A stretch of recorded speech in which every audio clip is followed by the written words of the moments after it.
제가 만든 질문뿐만 아니라 공통적으로 많이 나온 질문이 숫자 0에 관련된 질문이었어요. 근데 그 0이라는 수가 다른 수들에 비해서 이렇게 특이한 성질을 많이 갖고 있잖아요. 근데 아이들은, 아예 수학자들이 처음부터 그 0이라는 수를 어떤 수를 0으로 나눌 수 없다 이런 걸 정해 놓은 건데 그런 거에 대해서 학생들에게 물어보게 되면은 저희도 그건 정의를 바꾸지 않는 한 그게 불가능하기 때문에 그런 거에 대해서 항의를 받은 적이 있어요. 야, 당연한 걸 물어봐서. 살면서 아예 그런 생각 해본 적이 없는데. 근데 0은 0이지 뭘 0을 나누나. 근데 0을 왜 못 나눌까라는 질문까지도 그런 상상까지도 하네요. 네. 대단합니다. 우리 태규 학생은요? 저 역시 이제 한 번인가 이제 친구들에게 거세게 반발을 받은 적이 있는데요. 이제 제가 이제 친구들에게 만들었던 문제는 x 플러스 1은 x에서 이 x 값을 구하는 것이었어요.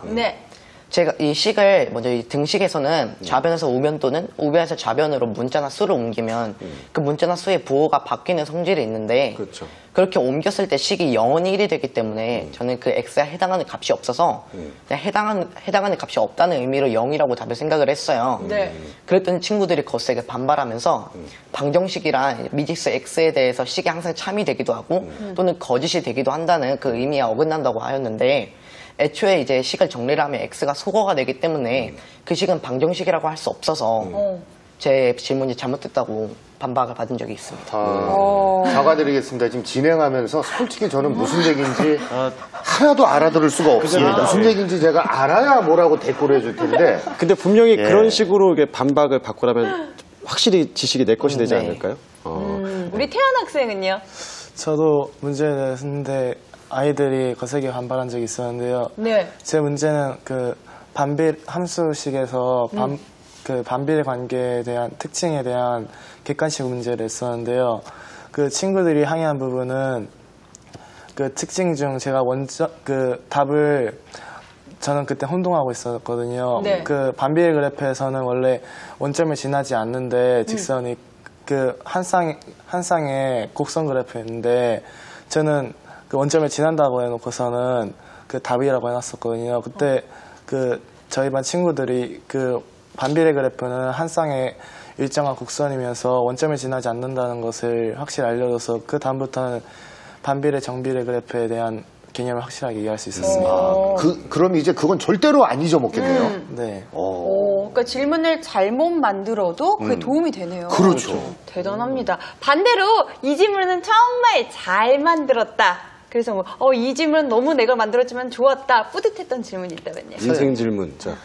제가 제 입으로 말하긴 좀 부끄럽긴 하지만 제가 만들었던 질문 중에서 어려워서 또 기억에 남았던 질문 중 하나는 미지수인 x가 그 양변 중 한 변에 어떤 수의 분모에 있는 형태의 꼴인 b는 x분의 a라는 식이 왜 미지수 x가 있음에도 불구하고 그게 1차 방정식이 될 수 없느냐라는 그런 이유에 대한 질문이었는데 처음에는 그냥 그것은 1차 방정식이 아니라고 그냥 강의식 수업으로 들었었기 때문에 그 이유를 설명하기가 어려웠지만 이런 질문식 수업을 하게 됨으로써 그게 분모에 있으면 차수가 1이 아닌 마이너스 1이 된다는 걸 알고 친구들과 이런 문제를 나눈 기억이 있어요. 이게 근데 이해가 좀 어렵네요. 저만 모르는 거예요? 아니에요. 같이 모르는 거죠? 난 나만 모르는 줄 알고. 확실히 그건 있어요. 우리가 사실 방송을 하다 보면 대본이라는 게 있잖아요. 그래서 친구들 처음에는 일상적인 말을 할 때 대본이 기억 안 나는데 이거 수학 얘기할 때는 수수수수 하는 거 보니까 진짜 기억이 오래 남나 봐요. 확실히 이해했던 소리죠. 알고 있으니까 표현을 할 수 있는 거잖아요. 아니까. 대단합니다. 선생님 말씀을 한번 들어보고 싶어요. 학생들은 얘기를 해줬는데 지금 이 질문에 대해서 어떻게 생각하십니까? 그러니까 아이들이 질문을 할 때 사실 아까 좋은 질문이나 나쁜 질문 얘기를 했는데 좋은 질문, 나쁜 질문은 없는 것 같아요. 그러니까 좋은 질문은 제가 이제 보통 얘기할 때는 아이들이 몇 번 문제 어떻게 풀어요 이런 질문이 아니라 그 개념을 이해하기 위해서 이제 다른 방향이나 또 다른 관점으로 생각을 해보고 그게 또 그런 개념들이 어떻게 쓰이는지에 대한 질문 이런 질문도 보통 이제 소인수분은 왜 해요? 아까 나왔던 X라는 문자는 왜 꼭 X라는 문자를 자주 쓰게 되는가요? 또는 뭐 음수와 음수를 곱하면 양수라는데 왜 양수가 돼요? 이런 것들이 중학교 1학년 때 처음 배울 때 나오는 개념들인데 그렇죠. 아이들이 그냥 음수와 음수를 곱하면 양수다라고 학원에서 암기처럼 배우거든요. 근데 이걸 돌려서 음수와 음수를 곱하면 정말 왜 양수지? 아이들끼리 토론하고 생활 속에서 음수와 음수를 곱해서 양수가 되는 예를 서로 나누면서 찾아보게 하면 수학을 보통 아이들이 왜 배워라는 얘기를 참 많이 해요. 그리고 수학의 의미를 못 따서 흥미를 만들지 못하는 경우가 많은데 그런 질문을 하면서 아 이래서 이게 이렇게 되는 거구나 라는 질문을 만들 수 있도록 그 접근을 많이 하고요. 그래서 그런 질문들이 좋은 질문이라고 할 수 있을 것 같고 나쁜 질문은 없는 것 같아요. 아까처럼 사실은 핵심이 좀 벗어나거나 오류가 있는 질문은 있을 수 있는데 그런 질문마저도 아이들이 만들면서 서로 나눌 때 찝어주니까 아 이거 이렇게 하면 안 되는구나. 우리 태환이가 얘기한 것처럼 그런 게 오히려 발레가 돼서 오히려 다시 자기 공부를 다시 정정할 수 있는 기회가 되니까 그것도 좋은 질문이겠죠. 다 좋은 질문입니다. 주고 받으면서 평생의 질문이잖아요. 수학 왜 배워요? 배워서 어디다 써먹어요? 네. 근데 그게 해결되는 과정이 질문 통해서 가능하군요. 근데 아까 보면은 그 수학 시간에 학생들 막 서로 토론을 하고 이 문제에 대해서 아니야 이 식이 맞는데 아니야 그게 아니라 그 정도로 열띤 토론을 할 정도면은 아니까 토론을 하는 거란 말이에요. 근데 저 같은 학생이 있다면 지금 학생들이 아까 얘기하는 거 솔직히 하나도 못 알아듣겠거든요. 그러면은 그냥 침묵할 수밖에 없잖아요. 그 자리에서.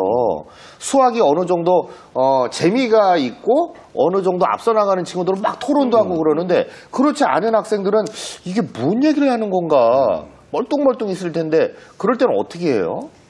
물론 처음 수업 시작했을 때는 뭐 질문하는 수업이 처음이기도 하고 어수선한 분위기도 있고 친구들이 아직도 어색해하는 친구들이 많아서 이렇게 한 친구가 문제를 다 풀거나 그런 현상이 있기는 했는데 시간이 지나면서 선생님께서 그런 문제를 해결하려고 그 역할을 분배를 해주셨어요. 그래서 그 각 모둠마다 이금희라는 친구가 있는데 그 역할을 맡은 친구가 주로 어려운 문제를 친구들에게 솔선수범해서 풀어주는 역할이고 근데 이런 이금희들이 항상 문제를 푸는 게 아니라 가끔씩은 이렇게 펜을 내려놓고 다른 친구들에게 양보해서 풀어야 할 때도 있기 때문에 그렇게 쏠림 현상은 많이 없는 것 같아요. 입금이라고 그러네요. 예, 근데 선생님 저 궁금한 게 있는데 처음에 일부러 이렇게 어수선한 분위기를 조성하고 나중에 역할을 전략적으로 이렇게 하신 건가요? 아니면은 아차 싶어서 이렇게 하신 아니요. 건가요? 그렇지 않고요.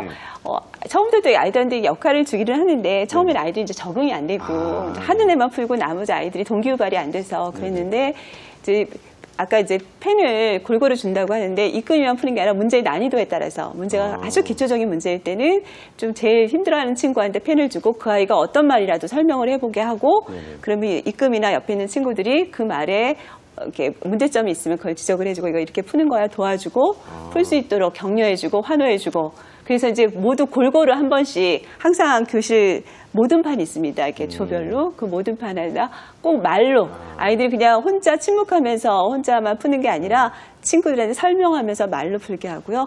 옆에 친구들이 도와줘서 그 아이도 풀 수 있도록 그런 기회를 많이 주려고 하죠. 확실히 친구와 함께하는 수업을 하고 있는데요. 듣다 보니까 학원 수업과는 많이 달라요. 학원 수업과 학교 수업 차이가 좀 많을 것 같은데 어떤 차이가 있을까요? 제가 느끼는 가장 큰 차이는 일단 둘 다 선생님이 똑같이 계심에도 불구하고 저희가 학원에 가면 강의식 수업이 주로 진행돼서 저희가 이렇게 간신히 선생님의 설명을 그냥 간신히 이해하는 것에서 끝났다면 저희 수학 선생님이 진행하시는 이런 질문을 던지는 수업이나 함께 협력하는 수업에서는 이렇게 이해하는 것뿐만 아니라 그런 걸 넘어서 자기가 뭘 모르는지 스스로 자문을 하기도 하고 또 친구들과 나누면서 더 새로운 아이디어도 많이 나오는 것 같아요. 스스로 자문까지 하네요. 태기 학생은요? 보통 이제 사람들이 생각하실 때 일단 공교육은 진도에 맞춰서 나가야 되니까 그리고 여러 명의 학생을 가르쳐야 되니까 잘 못 가르쳐주고 사교육 같은 경우는 개인적으로 받는 거니까 더 잘 가르쳐준다라는 생각을 가지고 있잖아요. 근데 이제 저희 수학 선생님 같은 경우는 그렇게 하는 게 아니라 일단 진도에 맞춰 나감과 동시에 어려워하는 친구나 그런 친구들을 위해서 한번 가르쳐 주시기도 하고 개인적으로 와서 도와주시기도 하는 방식이기 때문에 저는 사교육보다는 저희 학교에서 이제 선생님이 가르쳐 주시는 게 더 좋다고 생각하는 편입니다. 정말 뿌듯하실 것 같아요. 태연 학생은요? 일단 보통 학원은 보통 빠른 선행 학습이 주 목적이기 때문에 모든 학생이 전체적으로 이해하지 않고 이 부분에 대해서 짚고만 넘어갔다면 바로 넘기고 다른 진도 넘어가는 게 평균적인데 우리 선생님 같은 학교 수업에서는 일단은 진도 빨리 나가는 게 주목적이 아니라 모든 학생이 정확히 짚고 넘어가느냐가 주목적이기 때문에 그 이해의 정도의 깊이가 조금씩 다른 것 같습니다. 네. 정말 공교육의 효과를 우리 학생들이 직접 증명해 준다라는 느낌을 받았는데요. 학생들이 낸 문제가 기말고사에도 출제가 된다고 합니다. 이번 기말고사에서 출제가 됐나요? 예가 많이 있는데요. 특히 1차 집필 때 한 학생이 또 수학 얘기를 하게 되는데 사칙 혼합셈을 중학교 1학년 때 배워요. 처음 이제 음수를 배우면서 음수와 양수의 이제 덧셈 뺄셈을 배우는데 뺄셈이 있을 때는 그걸 덧셈으로 고쳐서 계산을 하라고 이렇게 우리가 수학 교과서에서 그렇게 해야 편리하다고 이렇게 배워서 계산을 합니다. 근데 보통 그냥 마이너스가 나오면 이걸 양수로 해서 그냥 계산을 하는데요. 그렇게 배우고 났는데 그날 마지막 수업에서 마지막 단계에서 어떤 아이가 질문하더라고요. 근데 선생님 왜 꼭 음수를 그러니까 뺄셈을 덧셈으로 고쳐서 계산을 하나요? 그냥 순서대로 앞에서부터 순서대로 하면 되는데 라고 질문하는 거예요. 듣는 수가 야, 너 진짜 좋은 질문했다. 자, 이 질문에 대해서 누가 대답을 해줄까? 그랬더니 한 학생이 손을 들고 제가 대답하겠습니다. 뺄셈을 덧셈으로 고쳐서 덧셈 연산으로 바꾸는 방법 이유는 덧셈으로 고치면 연산법칙이 적용이 돼요. 숫자를 이렇게 교환하거나 결합을 할 수 있어요, 먼저. 그래서 계산이 더 빨리 되는 것끼리 뭉쳐서 계산해도 되고, 이렇게 위치를 바꿔서. 근데 뺄셈일 때는 그렇게 하면 안 되거든요. 그래서 연산법칙을 적용할 수 있기 때문에 계산이 더 편리해집니다. 너무 훌륭했죠. 그래서 모든 길이 다시 한번 친구들을 이해시키고 토론을 해봐라고 얘기했고, 중간고사 때 연산 예를 주고서요, 다음 연산을 계산을 하는데, 뺄셈을 덧셈으로 고쳐서 계산하는 게 편리한 이유를 수학적 근거를 들어 설명하시오. 라고 시험을 냈습니다. 그 시험 문제 직접 출제가 된 거예요? 네. 그러면 그거를 그날 질문했던 아이는 막 시험 끝난 날 바로 뛰어왔어요. 선생님, 제가 그날 그거 그대로 나왔네요. 그날 열심히 수업을 들은 아이들은 아무 부담 없이 답을 가볍게 쓸 수 있고요. 또 학교 수업과 상관없이 사교육에만 매달린 아이들은 조금 이걸 뭐라고 써야 되지라고 약간 고민하는 시간들이 있었을 것 같습니다. 이게 지금 수학을 지금 한 학년 전체를 아니요, 1학년만 3개 반해요. 그러면 조금 이제 걱정이 되는 게 이제 학부모님들 입장에서 밤마다 이렇게 수업 스타일이 다른 것들 좀 문제를 삼을 수도 있고 그다음에 학원 입장에서는 되게 많이 좀 힘들어할 것 같아요. 그러니까 학교 수업이 워낙 독특하니까. 그래서 학부모님 반응이 좀 어떤지 좀 궁금합니다. 우선 동학년에 3분의 선생님, 저 포함해 3분의 선생님이시고요. 다행히 저희는 이제 수학 선생님들끼리 서로 마음이 잘 맞아서 제 활동지를 같이 수업하기 전에 같이 활동지에 대해서 의사를 나누고 이렇게 이 부분을 전개해 나가자고 얘기를 하시고요. 단지 이제 모둠으로 이제 수업을 하는 거에 대해서는 제가 좀 제일 적극적인 편이고 다른 선생님은 좀 힘들어하시는 분들 계세요. 하지만 아까처럼 질문 같은 경우는 제가 좋은 질문이 나오면 그 선생님들한테 얘기하죠. 우리 반에서 이런 질문이 나왔는데 너무 좋았어요. 선생님이 한번 아이들한테 피드백 한번 해보시겠어요? 그러면 그 선생님은 수업 시간에 야, 앞반에서 이런 질문이 어떤 아이가 했다는데 너희들은 어떻게 생각해? 그렇게 해서 또 풀 수 있게. 그래서 시험에 관련되는 거는 놓치지 않고 7개 반이 모두 다 할 수 있도록 그렇게 유도를 하고요. 어머님들이나 사교육에서는 반발이 정말 심했습니다. 1차 평가를 봤을 때요. 민원이 참 많았어요. 근데 그 이유가 사실은 우리 아이들하고는 그런 시험 문제에 대해서 낯설지는 않았어요. 공감을 하고 보면서 수업 때 활동지에서 통해서 했던 거 그대로구나라고 느꼈을 텐데 바깥에서 처음 수학 문제지라고 받았던 학부모님들이나 학원가에서는 이게 너무 새로웠던 거죠. 이게 도대체 문제가 뭐야? 수학 문제 계산하라고만 쭉 내야 되는데 그렇지 않고 설명하시오가 많으니까 너무 당황했고 어떤 아이 같은 경우는 전날 수학 학원에서 늦은 시간까지 수학 문제만 4-5시간씩 풀었는데 도움이 하나도 안 됐어요 하면서 하소연하는 아이들도 있더라고요. 근데 그래도 이제 1차 지나고 이번에 2차 지나면서 어머니들한테 많은 얘기를 했고요. 이렇게 수업하고 평가가 밀착이 돼야 정말 사교육을 줄이는 공교육이 제대로 수업이 되지 않겠습니다라고 하소연을 했고 많이 이해를 해주셔서 이번 2차 때는 아무 문제 없이 그쵸? 편안하게 이해하고 아이들도 좋아하고요. 정말 마음고생이 엄청 심했을 것 같은 게 심했습니다. 사실 제 3자이긴 하지만 네. 공교육이 잘 되기 위해서 사교육이 이렇게 보조적으로 되는 거지 사교육했는데 효과 없다고 화내실 때는 그 자존감이라든지 그 자긍심이 너무 많이 힘들었을 때 그때 어떻게 정서적으로 어떻게 좀 마음을 관리를 하셨습니까? 좀 많이 힘들었어요. 그러니까 그러나 이런 수업 방식을 이 옳다라고 저 나름대로 이제 가치관이 정립돼 있고요. 특히 아이들이 좋아해요. 특히 근데 그걸 아이들이 좋아해도 부모님들은 그렇죠. 아니 애들이 수학을 잘 풀어야 중요한 거지. 문제 탁탁탁 나오면 그냥 탁탁탁탁 풀고 네. 그 문제를 잘 풀고 다 동그라미 맞아야 네. 그게 중요한 건데 이렇게 하면 어떻게 해요 수업을. 이렇게 질문할 수도 있잖아요 사실. 있죠. 근데 어떻게 이렇게 용감하게 수업 방식을 변환하셨어요? 그러니까 저는 이제 일반 교사 선생님하고 평교사와 다르게 또 수석 교사이기 때문에 사실 수업에 대해서 관심이 많고요. 수업을 어떻게 하면 개선을 해서 좀 미래 교육에 어울리는 수업 형태를 아이들한테 좀 투여를 할까 고민을 많이 하니까 사실은 용기를 냈던 거고요. 그런 용기에 대해서 우리 학부모님들이나 아이들이 믿고 따라줄 거라고 믿습니다. 그 사실 그 사교육이 굉장히 또 심한 굉장히 지역이거든요. 심하죠.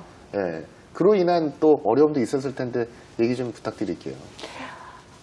굉장히 심하죠. 저희 학교 아이들 평균 그 학원이 최하 한 두 개 이상? 한 3개, 4개? 네, 그럴 거예요, 보통. 네. 굉장히 그 학원과의 밀집 지역 가운데 그렇죠. 학교가 있고요.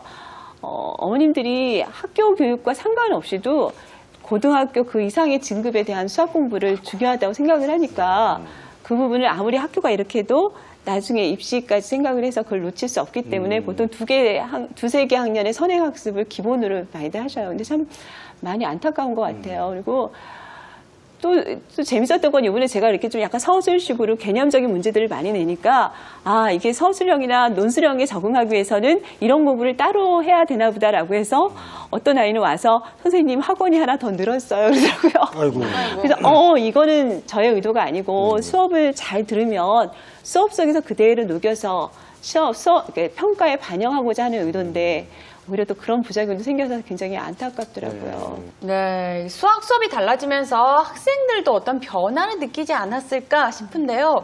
우리 학생들 좀 스스로 어떤 변화가 있었나요? 제가 수업 방식이 바뀌면서 느낀 변화 중에 하나는 제가 무엇을 알고 무엇을 모르는지를 저 자신이 정확하게 판단할 수 있게 된 것 같아요. 또 전에는 그냥 책을 읽거나 뭐 그냥 문제를 많이 푸는 방식만 알고 있었다면 질문이라는 새로운 뭔가 배움의 방식도 알게 되어서 더 좋은 것 같아요. 기특하네요. 우리 태기 학생은요? 제가 옛날까지만 해도 이제 수학이라는 학문은 단순히 계산만 해보면 되는 이제 과목이라고 생각을 했었는데 그래서 이제 그냥 학원에서 주는 문제를 풀어봤거든요. 근데 이제 저희 선생님 수업 방식으로 하다 보니까 제가 어떻게 공부해야 되는지를 알게 되었고 제가 공부할 때도 이제 많이 적용할 수 있어서 많은 도움을 준 것 같습니다. 그러니까 다른 과목 공부할 때도 지금 도움이 되고 있다는 네. 거죠. 어떤 식으로 그게 도움이 되는 거예요? 이제 선생님 같은 경우는 저희가 이제 질문을 만들어 볼 수 있게 네네네. 이게 활동지를 주셨잖아요. 그래서 다른 과목 같은 경우도 저도 제가 이제 스스로? 네. 어떻게 공부를 하면 되는지 알았다. 이건 정말 대단한데요. 네. 태연 학생은요?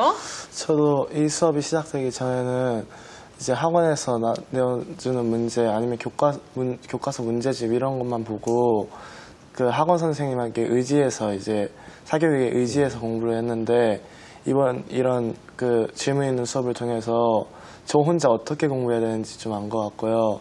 그리고 이제 제가 이 문제에 대해서 확신을 하면서 이제 기본적인 연산, 원리 뭐 이런 것들도 점점 좀 올라간 것 같습니다. 야, 이거 이렇게 변화가 그러니까 성적이 올라갔다 뭐 이런 변화가 아니고 기본적으로 공부라는 어떻게 해야 되는 것인가 자체에 대한 깨달음, 이 변화가 제일 큰 것 같은데 여기까지 이제 학생들의 생각이고 정말 이 모든 걸 기획하신 우리 김경호 선생님 입장에서도 좀 다르게 생각하실 것 같아요. 어떤 변화가 있던가요? 수학이라고 생각하면 아이들도 지금까지도 그랬지만 항상 문제풀이 위주예요. 그러니까 전형적인 문제집에 계산 문제들 주면 우리 아이들 다 되게 잘 풉니다. 학원을 몇 개씩 다니고 이러기 때문에. 그러나 이제 조금 우리나라가 지금 수학이라는 게 그 OECD 국가 중에서 수학 학습 성취율은 상당히 높은데 반해서 아이들의 흥미도는 최하위권이라고 하거든요.